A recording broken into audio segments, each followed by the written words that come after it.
New US studies suggest that COVID-19 has caused over 4 million excess deaths in India, around 10 times the official death toll. It would make it the country's worst humanitarian disaster since independence. Jeff Bezos has made a 10-minute, 18-second trip to space. The founder of Amazon was accompanied by his brother Mark and the youngest ever astronaut, Oliver Damon, and the oldest, the pioneering female aviator, Wally Funk. UK Prime Minister's former advisor, Dominic Cummings, has told the BBC he held discussions about trying to oust Boris Johnson in Downing Street within days of the Conservatives winning the last election. The UK government says it's crucial for people to isolate if they're alerted by the COVID app. But earlier, a minister said people could make an informed decision. Amazon founder Jeff Bezos launches into space from West Texas on the first passenger flight of his company's rocket. With him were his brother, an 82-year-old pilot, and a Dutch teenager. China says the United States and its allies have not provided enough evidence that the Chinese government has carried out an international campaign of computer attacks.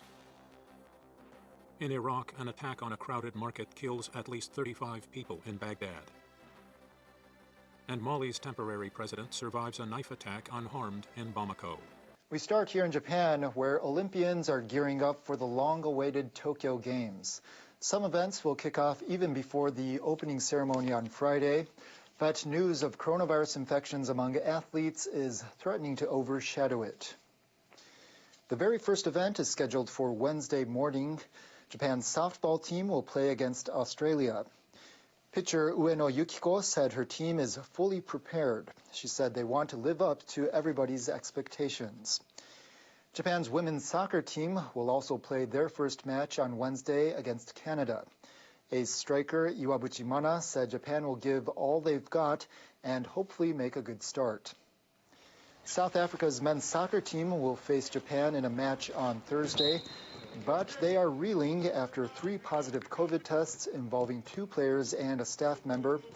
18 others, mostly athletes, had been in close contact with them. They could still be allowed to play under certain conditions, including testing negative about 6 hours before an event. At least 13 players must be registered to hold a match. South Africa's men's rugby sevens team also faces uncertainty. Its head coach tested positive at a training site. Local health authorities determined on Tuesday that 10 people, including 5 athletes, had close contact with the head coach. Organizers also announced on Tuesday that a male beach volleyball player from the Czech Republic has tested positive while staying at the athletes' village. A total of 3 athletes have now come up positive there. Meanwhile, a Ugandan weightlifter who went missing from a pre-games training camp has been found in central Japan. He departed his team's hotel last week and left a note saying he wanted to work in Japan. Now we turn to the coronavirus situation in Tokyo, where infections continue to rise. Officials confirmed 1,387 new cases on Tuesday. One expert said Tokyo now faces its biggest crisis so far. The latest figure is up 557 from last Tuesday, showing how quickly the virus is spreading. Daily cases have now exceeded the tally for the same day the previous week for 31 straight days. Tokyo is currently under its 4th state of emergency since the start of the pandemic. Residents are asked to avoid non-essential outings and telework when possible. The measures run through August 22nd and will be in place for the duration of the Olympics. An expert says Tokyo is facing several factors at once. These could add up to an unprecedented crisis. 3,000 people could test positive in a single day. Contributing factors could include the failure to curb the flow of people, possibly insufficient antivirus measures, the spread of coronavirus variants, the summer holidays, and the Tokyo Olympics and Paralympics. He says Tokyo also faces a looming crisis regarding the number of hospitalized patients. The capital's healthcare system will be pushed to its limits when the number of inpatients tops 2,600. That number has doubled since late June and already exceeds 2,300. Across Japan, authorities reported more than 3,700 new cases on Tuesday. They said 20 people died.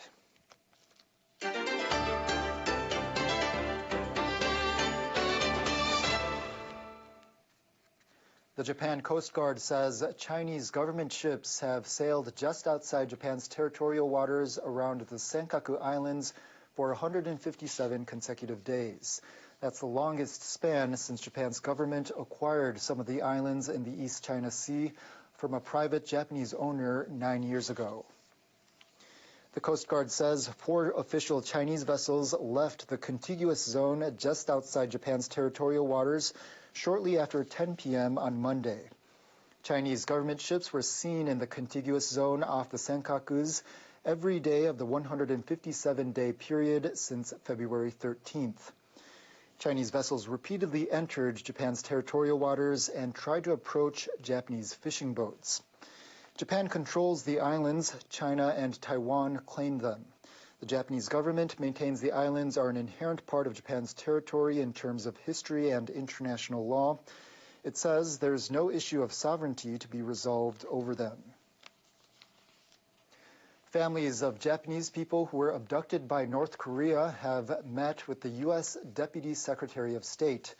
They've asked for help to bring their loved ones home as soon as possible. Wendy Sherman is the second highest ranking official in U.S. foreign affairs. This is the first time for the relatives of abductees to meet with a senior official in President Joe Biden's administration. Family members of Yokota Megumi and Taguchi Yaeko, who were abducted and taken to North Korea in the 1970s, met Sherman in Tokyo on Tuesday. After the meeting, the families told reporters that all U.S. members, including Sherman, were wearing blue ribbon badges, the symbol of the campaign to rescue the victims. Yokota's mother, Sakie, said she was thankful that they care and want to listen to the families.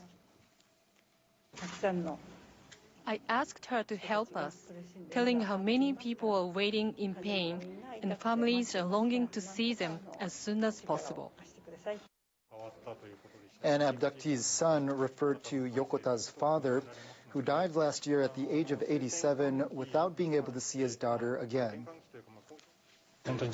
Told her we're running out of time. No more families should be separated forever by a loved one's death. According to family members, Sherman said she had been interested in issues related to North Korea and wanted to meet them. She said the U.S. government will continue to look into the issue.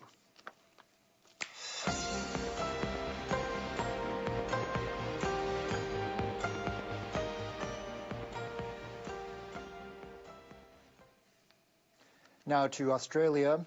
A 7-day lockdown from Tuesday night has been imposed after a total of 5 local infection cases were confirmed in the state of South Australia. It was the 3rd state to go under lockdown in an attempt to manage the spread of the highly transmissible Delta variant of the coronavirus. Another lockdown in the southeastern state of Victoria was due to end on Tuesday night, but authorities have decided to extend it by a week because of the more contagious variant. The Victorian State Premier Daniel Andrews said in a news conference on Tuesday, quote, "We need more time." There are chains of transmission that are not yet contained, that we don't know about, and that if we were to open up, we see how quickly this runs, we see how challenging this can become in a very short space of time. The state of New South Wales, where the country's largest city, Sydney, is located, continues to tighten lockdown restrictions in the city. Over 1,400 locally acquired cases have been reported in the state since the middle of June. The low rate of vaccinations and a prolonged opening of non-essential services have been blamed for the high number of local transmission cases. According to Our World in Data, Australia is currently sitting last in the member nations of OECD, with about 11% of its population fully vaccinated. The U.S. government says Defense Secretary Lloyd Austin will visit Singapore, Vietnam, and the Philippines starting Friday. His trip will mark the first visit by a key cabinet member to Southeast Asia since President Biden took office. The Defense Department said on Monday that Austin's visit will demonstrate the importance Biden's administration places on the region as an essential part of the Indo-Pacific's architecture. It said the trip will underscore the enduring U.S. commitment to the region. Observers say this suggests the United States aims to strengthen ties with the three countries in light of China's military activities in the South China Sea. The Biden administration's diplomatic policies have faced some U.S. criticism for prioritizing ties with specific countries such as Japan, South Korea, and some European nations. Austin's visit apparently aims to show that Washington places significance on Southeast Asia. It could also be meant to send a signal to China. The Biden administration plans to bring thousands of imperiled Afghans to the United States. Those who worked for the U.S. military and their families could face retaliation from the Taliban as America pulls out of Afghanistan. Defense Department spokesperson John Kirby said Afghans such as interpreters who worked with U.S. forces and want to move to the U.S. will be temporarily housed at an Army base in the state of Virginia. The base is to accommodate 2,500 special visa applicants, 700 who worked for the U.S., and 1,800 family members while their applications are processed. U.S. media say that up to 18,000 Afghans have applied for visas to settle in the U.S., but that the issuing process is taking time. The Biden administration hopes to complete the troop withdrawal from Afghanistan by the end of August. The Asian Development Bank has cut its growth forecast for Southeast Asia as the Delta variant of the coronavirus spreads. The ADB now expects the region's economy to expand 4% this year, down 0.4 percentage point from its last projection in April. The bank lowered its outlook for Indonesia by 0.4 point to 4.1% as COVID cases surge in the country. Its growth forecast for Thailand fell to 2% from 3%. The number of daily infections there has topped 10,000. India's economy is projected to grow 10%, down 1 point. The outlook for China remains unchanged at 8.1%. The ADB says virus variants and delays in the rollout of vaccines are the biggest risks for economies in the Asia-Pacific region. Now it's time for a check on world weather. People in parts of the United Kingdom are flocking to the beaches and rivers as extreme heat is covering the country. Our meteorologist Sayaka Mori has the details. Hello there. Monday was the warmest day of the year for parts of the United Kingdom. We saw the high hitting 30.9 degrees in Cardiff. That was the highest of the year. And Heathrow, 31.4 degrees. That was the hottest place in the country on the day. Take a look at this footage from the country. People in London embraced the surging temperatures Monday as they headed outside to soak up some sun.